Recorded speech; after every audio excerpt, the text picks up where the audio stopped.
CBSE பள்ளிக்கூடத்துல தமிழ்நாட்டு சிலபஸுக்குள்ளார இங்க பெரும்பான்மையாக உழைக்கும் ஜாதிகளை குறித்து இழிவான வார்த்தைகள் வந்ததா இல்லையா? தலித் மக்கள் பத்தி இழிவான வந்ததுல, நாடா சமூகத்தை பத்தி இழிவான சிலபஸ் வந்ததா இல்லையா?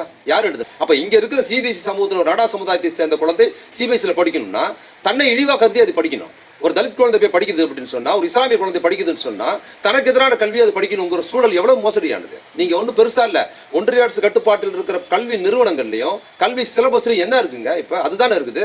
அதை மாத்துறதுக்கு அன்பில் மகேஷ் கடிதம் எழுதிட்டு அண்ணாமலை சொல்றாரு. அது அவங்க கிட்ட இருக்குங்க. அதாவது அண்ணாமலையை பத்தி பேசுறது கூடுதல் இழிவா தான் நமக்கு இருக்குது. உங்க கவர்மெண்ட் இருக்குது, நீ தான் கடிதம் எழுதணும்.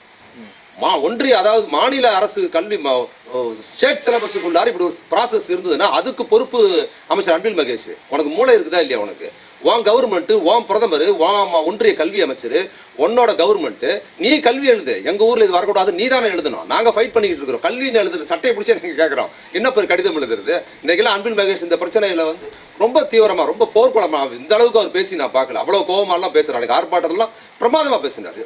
நிறைய ஆர்கியூமெண்ட்டோட, நிறைய புள்ளி விவரத்தோட ரொம்ப பிரமாதமா தன்னோட வாதங்கள் எடுத்து வைக்கிறாரு. இது மாதிரி மூடர்கள் என்ன பண்றாங்கன்னா திசை திருப்புறது. என்னன்னா அன்பில் மகேஷ் பையன் பிரெஞ்சு படிக்கிறாரு, இதெல்லாம் ஒரு குற்றச்சாட்டாங்க.